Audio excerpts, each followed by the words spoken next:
Star news Marathi, नवे पाऊल नवी दिशा।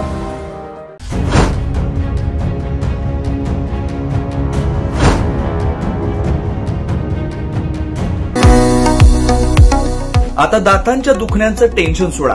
विटा शहरात प्रथमच कॉस्मेटिक ट्रीटमेंटसह वेदनारहित उपचारांचा सुरू झालाय दातांचा दवाखाना। Gurukrupa dental clinic and implant centre, doctor Omkar Vilas Chavan, dental surgeon, fellowship in cosmetic and general dentistry. आमचा पत्ता Gurukrupa multi speciality dental clinic, hotel Mahadev समोर, कराड रोड, विटा।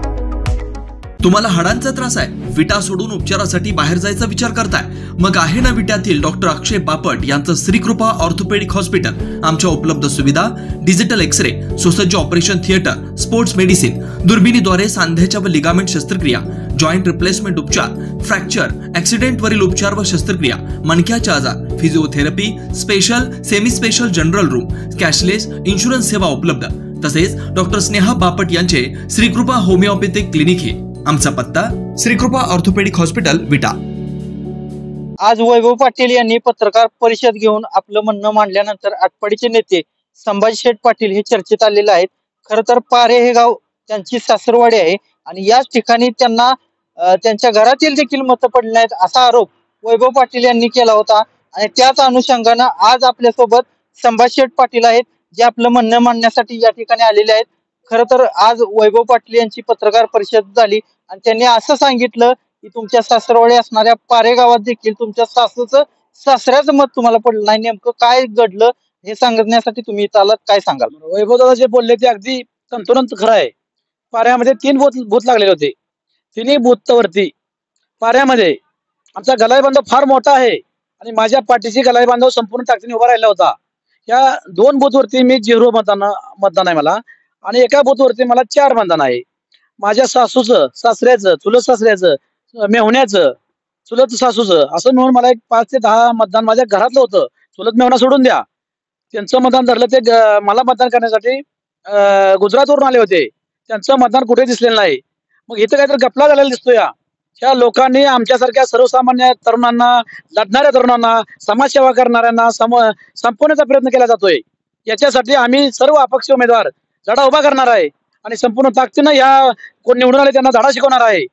आजपर्यंत इतिहासामध्ये नोंद होईल, आजपर्यंत जे आमदार झाले गेल्या वेळेस ते आमदार एक 5 ते 10 हजार लीडनं निवडून आले होते। आज असं काय झालं? असं काय तुम्ही पराक्रम केला की तुम्ही 80,000, 78,000, 79,000 मतांनी निवडून येत आहे?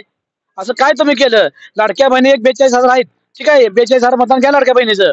लाडक्या भावाचे 40,000 घ्या, 80,000 झालं, 1,50,000, 1,52,000 मतं तुम्ही घेताय। आमच्या अपक्षाची मतं गेली कुठं? खरं तर तुम्ही गेल्या अनेक दिवसापासून या ठिकाणी विधानसभेच्या रणांगणात उतरलात, तुम्हाला किती मतं पडली आणि काय नेमकं घडलं होतं ते सविस्तर सांगा, लोकांना सांगा।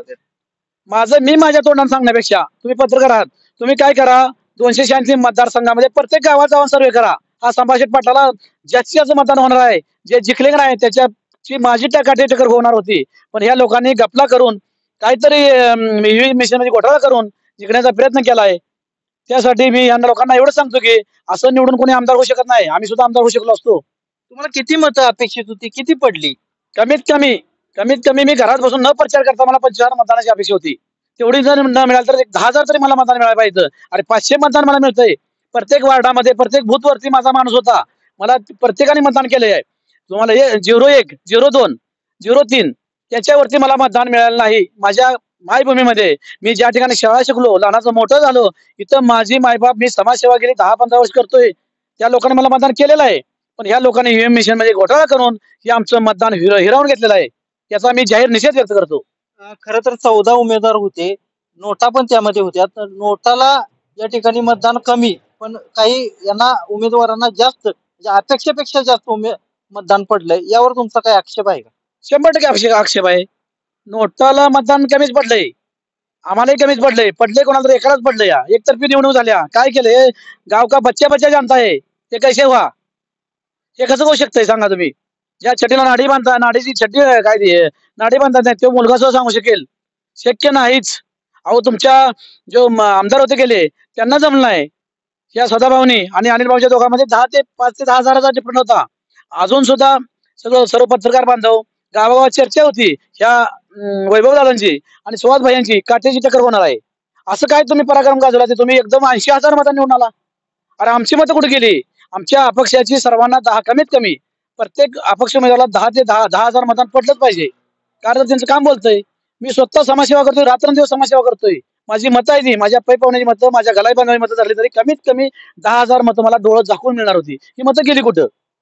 या ठिकाणी जर बघितलं तर गलाई व्यवसाय निमित्त अनेक लोक जे आहेत आपले ते परराज्यात आहेत आणि त्यांना आणण्यासाठी तुम्ही विमानाने व्यवस्था केली. अनेक लोकांना तुम्ही आणलं होतं पण ती मतं तुम्हाला पडली नाहीत. याचं आश्चर्य वाटतंय असं तुम्हाला वाटतंय? आज सकाळपासून मला जवळजवळ शेकडो गलाई बांधवाचं फोन आलं. अहो आम्ही तुम्हाला मतदान केलंय. बल्लोडमध्ये संभाषणला 0 मतदान आहे, बोर्डमध्ये 0 आहे. अरे ते गलाई बांधव त्यांच्या सो खर्च नाही. मी त्यांना फोन केलता, तुम्ही इमानाने या, कशाने या, मी तुम्हाला काय लागेल ते सहकार्य करतो. पण त्यांनी माझा कुणी 1 रुपया घेतलेला नाही. ती स्वतःच्या खर्चाने आणले आहेत. त्यांनी त्या गावामध्ये जेवण ठेवले लोकांना संभाषणला मतदान व्हावं म्हणून. पण आम्हाला मतदान झालेलं नाही, 0 मतदान आहे. त्यांना सुद्धा खंत आहे. अरे आपलं मतदान गेलं कुठं? त्यांच्या आमचा वाद निर्माण झाला. अरे आम्ही किती केलं तरी तुम्ही गलाई बांधवासाठी आजपर्यंत आवाज उठवत आलाय. गलाई बांधवासाठी तुम्ही स्वतः एखाद्या जेलमध्ये जाऊन बसलाय. तुम्हाला काय मतदान दिलं नाही? मतदान द्यायसाठी ते माझ्या घरी आले, ते मतदान द्यायसाठी केरळ तामिळनाडू राज्यातून आपल्या गावी आलेले आहेत. त्यांचं मतदान केलं कुठं? त्यांनी रात्री आता एका गावामध्ये रात्री 12 वाजता माझ्याकडे फोटो आहेत. रात्री 12 वाजता मी एका गलाई बांधवाच्या घरी गेलो. त्यांनी माझं स्वागत केलं, माझा सत्कार केला आणि एक ठिकाणी त्यांनी दिवसभर जेवण ठेवलं होतं का तर संभाषणला मतदान व्हावं म्हणून. पण तिथेही मला मतदान झालं नाही. मी रात्री 12-12:30 तिथे पोहोचलो. त्या ठिकाणी कमीत कमी 50 गलाई बांधव होते. या गलाई बांधवांनी सांगितले की आम्ही मोत्याच्या हारालाच मतदान करणार आहे का तर एक गलाई बांधव आमच्यासाठी आमच्या समस्या सोडवण्यासाठी लढतोय. आजपर्यंत हे गलाई बांधव बघत आलेले आहेत. मराठा सेवा संघटनेचं तामिळ राज्यात पद माझ्याकडे आहे. रात्रंदिवस मी समाजासाठी लढलो. मी माझ्या बायकोचं पोराचं कोणाचं ऐकलं नाही. मी समाजासाठी लढणार आहे, लढत राहणार आहे. इथं सुद्धा मी हारलेलं नाही, हारणारही नाही. भविष्यात तुमची काय भूमिका असेल?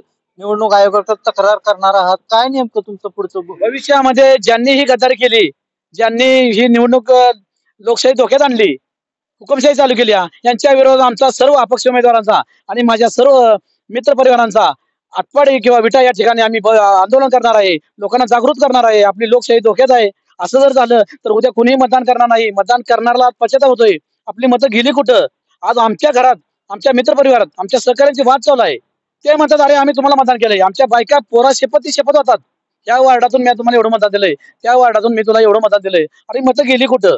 आज संभाषण एवढी सामाजिक कार्य प्रामाणिकपणे करतोय, पदरमोड करतोय. कधीही कुठल्याही पक्षाची लाचारी केली नाही. आम्हाला सुद्धा करोड रुपयाची ऑफर होत्या. आम्ही कुठलीही ऑफर स्वीकारला का स्वीकारला नाही? तर आम्हाला माहित आहे आम्ही निवडून येतोय. त्या प्रस्थापितांच्या विरोधात आम्ही निवडून येतोय. आम्हाला मतं होती. आमचा गलाई बांधव आमच्या पाठीशी आहे. सर्वसामान्य माता भगिनी आमच्या पाठीशी आहे. तुम्ही केलं काय? तुम्हाला कसे निवडून लेखो देतील? तुम्ही काय एवढा पराक्रम केला म्हणून तुम्हाला 80,000 लोकांनी 78,000 मताने तुम्ही निवडून आलात. असं काय तुम्ही पराक्रम गाजवला? तर या ठिकाणी तुम्ही पाहिलं की हे होते संभाजी पाटील. या ठिकाणी अपक्ष म्हणून ते निवडणुकीच्या रिंगणात होते. या निकालावर त्यांनी आक्षेप घेत आक्रमक भूमिका या ठिकाणी व्यक्त केलेली आहे. कॅमेरामन सोबत मी चंद्रकांत जाधव, स्टार न्यूज मराठी, विटा. आपल्या परिसरातील लेटेस्ट बातम्या पाहण्यासाठी स्टार न्यूज मराठी YouTube चॅनलला आत्ताच सबस्क्राईब करा.